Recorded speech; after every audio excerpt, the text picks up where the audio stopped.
नमस्कार आदाब, मैं अशर यासिर। आप देख रहे हैं सियासत टीवी पर हिंदी समाचार। अब देखते हैं हेडलाइंस। कांग्रेस नेता का बड़ा बयान, का भारत जोड़ो यात्रा को चुनावी सफलता में तब्दील होने में लगेगा थोड़ा वक्त। सावरकर पर टिप्पणी के बाद कांग्रेस से अनबन के बीच टीम उद्धव ने की राहुल गांधी की तारीफ। बीजेपी का आप पर एक और स्टिंग बम लगाया, एमसीडी चुनाव में टिकट के बदले रिश्वत का आरोप। एमसीडी चुनाव से पहले बीजेपी पर बरसी आप, मनीष सिसोदिया बोले काम का हिसाब मांगो तो मिलती हैं गालियां। गुजरात चुनाव में श्रद्धा हत्याकांड की गूंज, सीएम गहलोत बोले कौम को बनाया जा रहा है कातिल। ट्विटर पर वापसी नहीं करेंगे डोनाल्ड ट्रंप, बोले मेरे पास कोई वजह नहीं। अब समाचार विस्तार से। कांग्रेस की भारत जोड़ो यात्रा का रविवार को महाराष्ट्र में आखिरी चरण था। इस दौरान कांग्रेस नेता जयराम रमेश ने कहा है कि इस भारत जोड़ो यात्रा का चुनावी सफलता में तब्दील होने में थोड़ा वक्त लगेगा। रमेश ने संवाददाता सम्मेलन में दावा किया है कि लोग एक विकल्प की तलाश कर रहे हैं और बीजेपी आरएसएस से निजात पाना चाहते हैं। रमेश ने यह भी कहा है कि कांग्रेस एकमात्र विचारधारा है जो बीजेपी और आरएसएस का विकल्प प्रस्तुत करती है। कल बीजेपी का असली रूप आपने देखा है। जो सुधांशु त्रिवेदी जी ने कहा है वो मेरे राज्यसभा के मेरे पास मिलते रहते हैं, मेरे साथ बातचीत होती रहती है। एक समिति के हम सदस्य हैं। उन्होंने बीजेपी का असली रूप दर्शाया। तो अभी इस मामले को बंद कीजिए। मैं यही कहना चाहता हूं कि कई लोग मुझसे भी सवाल करते हैं सावरकर के बारे में, तो मेरा जवाब उनसे यही है और इस स्टेटमेंट के बाद इस पर कोई सवाल मत उठाइए, क्योंकि जो मैं अभी कहने वाला हूं उसमें सारा आपको समझ में आ जाएगा। जिस दिन बीजेपी और आरएसएस हमारे नेताओं के बारे में झूठ बोलना बंद करेंगे, हम उस दिन उनके नेताओं के बारे में सच बोलना बंद करेंगे। ठीक है, समझ गए? हमारे नेताओं के बारे में झूठ बोलना बंद करेंगे, उसी दिन हम उनके नेताओं के बारे में। भारतीय प्रशासनिक सेवा यानी आईएएस के पूर्व अधिकारी अरुण गोयल ने आज चुनाव आयुक्त का पदभार संभाल लिया है। निर्वाचन आयोग ने जानकारी दी है। गोयल 1985 बैच के पंजाब कैडर के आईएएस अधिकारी। उन्होंने 18 नवंबर को स्वैच्छिक सेवानिवृत्ति ले ली थी। हालांकि उन्हें 60 वर्ष का होने के बाद 31 दिसंबर 2022 को सेवानिवृत्त होना था। गोयल को शनिवार को चुनाव आयुक्त नियुक्त किया गया था। वो मुख्य चुनाव आयुक्त राजीव कुमार और चुनाव आयुक्त अनूप चंद्र पांडे के साथ निर्वाचन आयोग का हिस्सा होंगे। मई 2022 में मुख्य चुनाव आयुक्त के रूप में सुशील चंद्रा की सेवानिवृत्ति के बाद निर्वाचन आयोग में एक पद खाली था। गोयल इससे पहले भारी उद्योग सचिव के पद पर तैनात थे। उन्होंने संस्कृति मंत्रालय में भी सेवाएं दी हैं। उनकी नियुक्ति ऐसे समय में की गई है जब गुजरात में एक और 5 दिसंबर को 2 चरणों में विधानसभा चुनाव के लिए मतदान होना है। आने वाले महीनों में नागालैंड, मेघालय, त्रिपुरा और कर्नाटक के लिए चुनाव कार्यक्रम तय करते समय निर्वाचन आयोग के पास उनके सभी 3 सदस्य होंगे। राहुल गांधी के सावरकर पर दिए बयान के बाद महाराष्ट्र की सियासत में काफी कुछ बदल गया। राहुल गांधी ने उद्धव गुट के नेता संजय राउत को फोन कर से उनकी तबीयत के बारे में पूछा। ये जानकारी संजय राउत ने खुद दी है। राउत ने बताया है कि राहुल गांधी ने उन्हें फोन किया, उनके स्वास्थ्य के बारे में पूछा है। इस बारे में जानकारी ली, बात की और बहुत ही प्यार से बात हुई हमारी। राहुल जी ने कहा कि हम सबको आपकी चिंता रही हमेशा, अब आप आए हैं तो ठीक रहिए और हम फिर एक बार काम करेंगे। राजनीति में जिस प्रकार के एक बिटरनेस आया है आज, दोस्त भी भाग जाते हैं ऐसे समय में। तो राहुल जैसी एक व्यक्ति है राजनीति में जो राजनीतिक मतभेद होने के बावजूद वो रिश्ता कायम रखते हैं, दोस्ती का, प्यार का। तो ये बहुत ही बड़ी बात है और इसलिए भारत जोड़ो यात्रा को जो समर्थन मिल रहा है पूरे देश में, इसीलिए है कि प्यार से देश जोड़ने की बात चल रही है।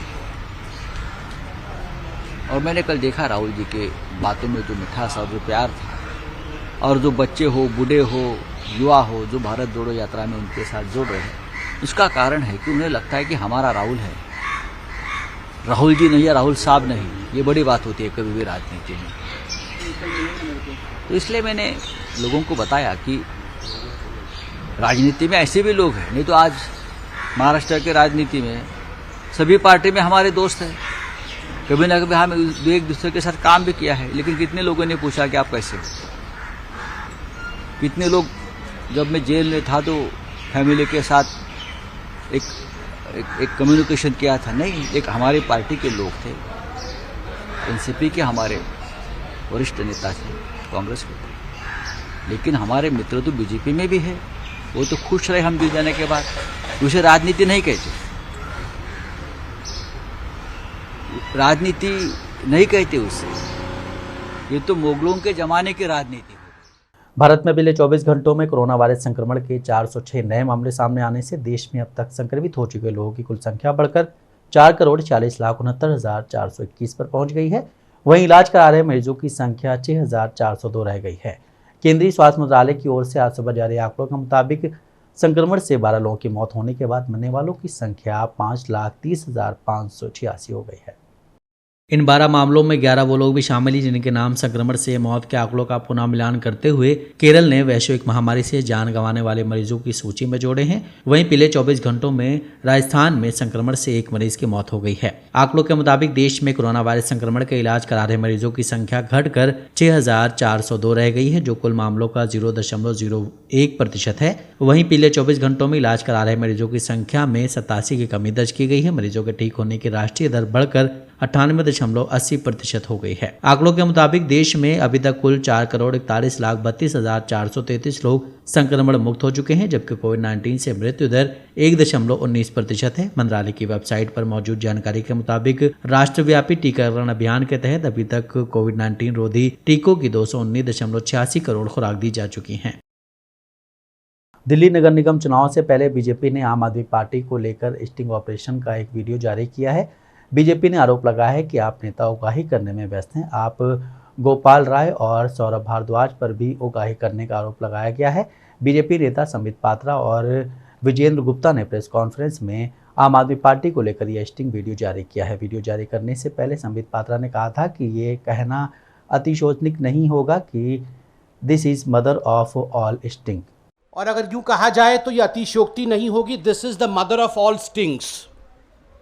ये जो स्टिंग का कल्चर है, ये अरविंद केजरीवाल जी ने शुरू किया था। और अरविंद केजरीवाल जी जब पहली बार मुख्यमंत्री बने थे तो उन्होंने ऐलान किया था और अपने कार्यकर्ताओं को कहा था कि डरना नहीं, आप सब अपने पास ऐसे डिवाइस रखो, मोबाइल रखो इत्यादि, और कहीं भी अगर भ्रष्टाचार हो रहा हो, कोई आपसे पैसा मांग रहा हो, कोई आपको ठगने की कोशिश कर रहा हो या कोई आपको लूटने की कोशिश कर रहा हो, तो वीडियो बना लेना। और उन्होंने एक हेल्पलाइन भी जारी की थी कि इस हेल्पलाइन पे आप फ़ोन करना, वो वीडियो हम इकट्ठा कर लेंगे और भ्रष्टाचार पर कुठाराघात करेंगे। अब मालूम ऐसा पड़ रहा है कि ये हेल्पलाइन यथाशीघ्र भारतीय जनता पार्टी को जारी करना पड़ेगा, क्योंकि रह रहकर आम आदमी पार्टी के दफ्तर के अंदर से, आम आदमी पार्टी के नेताओं के बीच में से जिस प्रकार के स्टिंग उभर कर आ रहे हैं, ये अपने आप में दिखाता है कि भ्रष्टाचार के दलदल में अरविंद केजरीवाल जी और उनकी आम आदमी पार्टी आज डूबी हुई है, पूरी तरह से सनी हुई। दिल्ली नगर निगम चुनाव 2022 के लिए 250 वार्डों पर वोटिंग होनी है और इस चुनाव के लिए सभी दलों ने अपने चुनावी अभियानों को तेज कर दिया है। वहीं आम आदमी पार्टी अपने इस चुनाव प्रचार अभियान को आगे चरण में ले जा रही है। इसी बीच दिल्ली के उप मुख्यमंत्री मनीष सिसोदिया ने आज बीजेपी पर प्रेस कॉन्फ्रेंस करते हुए जमकर हमला बोला है। दिल्ली में इस वक्त एमसीडी में भी केजरीवाल की गूंज चल रही है, क्योंकि लोग कह रहे हैं कि केजरीवाल जी को जब हमने मौका दिया तो उन्होंने खूब काम कराए। अरविंद केजरीवाल जी को दिल्ली की सरकार चलाने का मौका दिया तो दिल्ली में दिल्ली सरकार की जो जिम्मेदारी थी, स्कूल बनवाना, अस्पताल बनवाना, बिजली 24 घंटे करना, ट्रांसपोर्ट ठीक करना, पानी पे काम करना, सड़कों पे काम करना, ये सब काम खूब किए। केजरीवाल जी ने खूब काम किए। लेकिन बीजेपी को नगर निगम चलाने का जब मौका दिया तो बीजेपी को एमसीडी की जो मूल जिम्मेदारी थी 15 साल में, उस पर भाजपा ने कुछ नहीं किया। आज आम आदमी पार्टी के काम गिनाने के लिए कहीं भी खड़े हो जाओ जनता के बीच में खूब लोग काम गिनाते हैं, लेकिन भारतीय जनता पार्टी के काम के बारे में बात करो तो 15 साल में जनता भारतीय जनता पार्टी का एक भी काम नहीं गिनाती। और एक जनता तो छोड़ दो, बीजेपी के लोगों के पास भी अपनी 15 साल के काम गिनाने के लिए एक भी काम नहीं है। आप सुबह से शाम तक देखो, भारतीय जनता पार्टी के लोगों की प्रेस कॉन्फ्रेंस होती है, उनके नेताओं के भाषण होते हैं, उनके नेताओं के रोड शो होते हैं। भारतीय जनता पार्टी के एक भी नेता की हिम्मत नहीं है कि वो जनता के बीच जाके कहे कि हमने 15 साल काम किए थे इसलिए हमें वोट दे देना। सुबह से शाम तक भारतीय जनता पार्टी के नेता केजरीवाल जी को गाली दे दे के वोट मांगते हैं।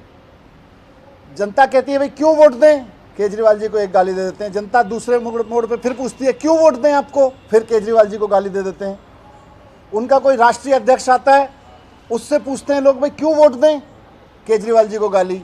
उनके मुख्यमंत्री आते हैं, भाई क्यों वोट दें, आपने 15 साल में कुछ किया नहीं, किस लिए वोट दें, कोई एक काम तो गिनाओ, केजरीवाल जी को 4 गाली।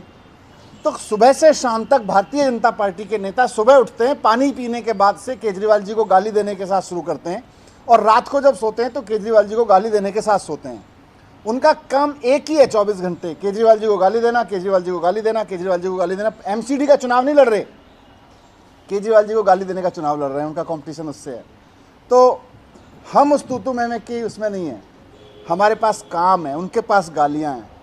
हमने जनता का प्यार जीता है, वो केवल नफरत करना जानते हैं, वो नफरत बांट रहे हैं और गालियां दे रहे हैं। एक भी जगह बताओ, बीजेपी के 14 रोड शो में इतने इतने बड़े बड़े दिग्गज उतारे इन्होंने, किसी एक नेता ने ये बताने की हिम्मत की हो कि हमने 15 साल में भारतीय जनता पार्टी के शासन में ये किया, या अगले 5 साल हमारी ये काम करने की योजना है। किसी एक नेता ने कहीं एक जगह कोई स्पीच, एक लाइन भी बोली हो तो बताओ, दिल्ली के एमसीडी के पिछले काम के बारे में या आगे की संभावना के, क्योंकि है ही नहीं कुछ इनके पास बनाने के लिए। दिल्ली एनसीआर में आज जनता को महंगाई का एक और झटका लगा है। मदर डेयरी ने एक बार फिर से दूध के दाम बढ़ा दिए हैं। ये कीमतें आज से लागू हो गई हैं। इस साल दिल्ली एनसीआर में चौथी बार दूध की कीमतें बढ़ाई गई हैं। क्या करें सर, इफेक्ट तो करता है। अब इतना ज़्यादा बढ़ रहा है, लेना तो पड़ेगा। पहले मैं 1.5 किलो लेता था, अब मैं 1 किलो ले रहा हूँ। तो थोड़ा अपने का बजट को मैनेज करने के लिए करना पड़ेगा। तो तनख्वाह तो बढ़ती ही नहीं है, रेट रोज बढ़ रहा है। सर इम्पैक्ट तो ऐसे कर रहे हैं कि अब एक एक पैसा बचाते हैं, ये कभी कहीं पे बढ़ा देते हैं।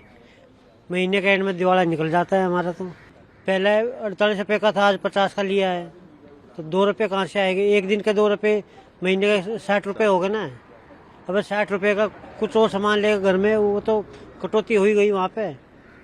ये बढ़ा तो कुछ और भी बढ़ाएंगे फिर साथ में।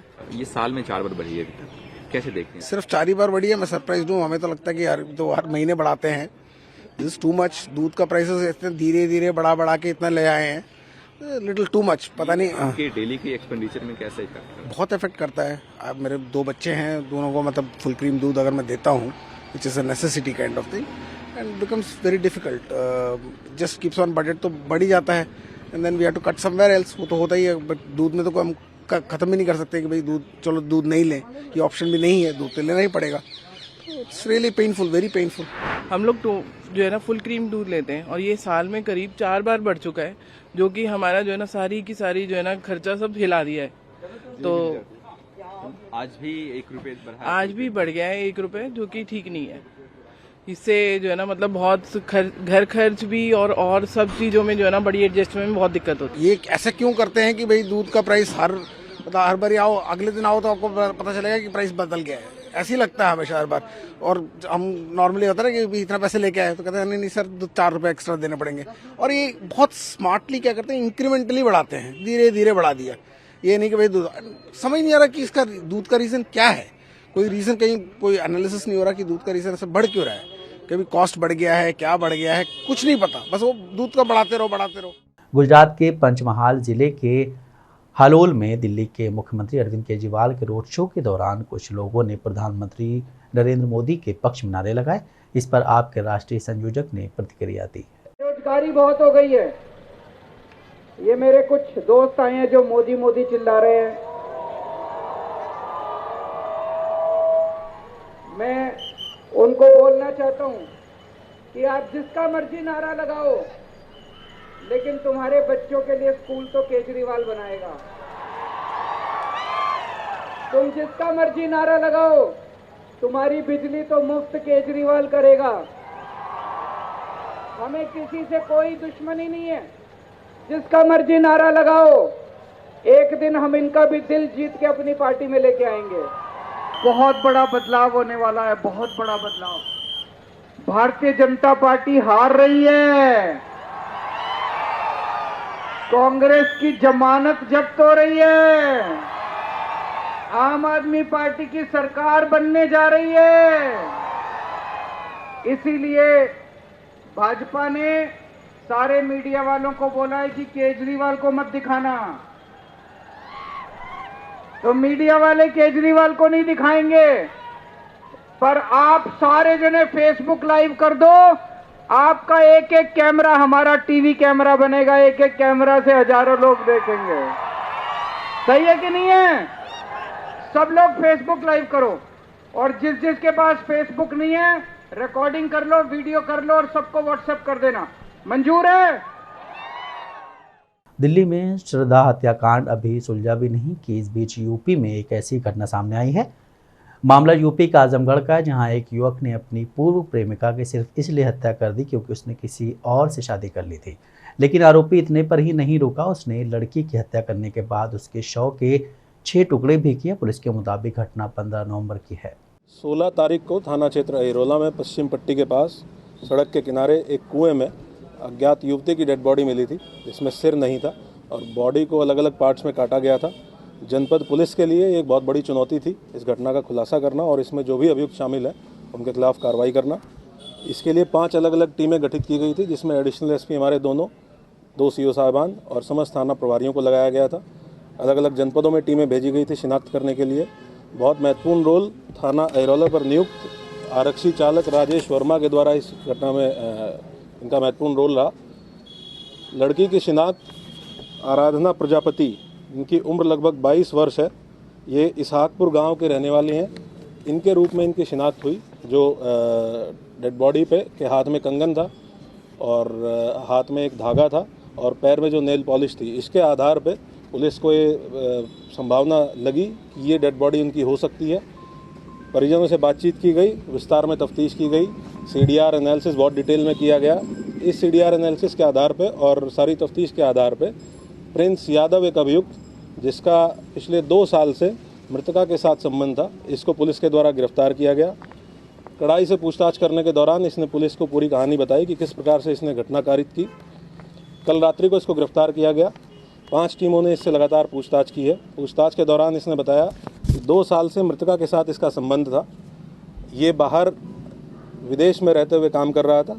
इस साल फरवरी में मृतका की शादी किसी अन्य व्यक्ति से हो गई, जिसकी इसको जब ये जानकारी हुई तो ये विदेश से यहाँ वापस आया और इसने मृतका पे दबाव बनाया कि वो उसके साथ शादी ना करके इसके साथ शादी करे। इसने अपने परिजनों से भी ये बात साझा की और इसके माता पिता ने भी इसको ये कहा कि तुम उसी के साथ रहो, उसी से शादी करो और अगर कोई दिक्कत आएगी तो हम देख लेंगे। इस पूरी साजिश में इस प्रकार से इसके माता पिता भी शामिल थे। उनके द्वारा इसको बढ़ावा दिया गया कि अगर लड़की नहीं मानती है तो उसको रास्ते से हटा दिया जाएगा। ये लगातार लड़की से बातचीत करता रहा, प्रयास करता रहा कि वो अपनी पुरानी शादी को तोड़ के और इसके साथ शादी कर ले। लड़की नहीं मानी।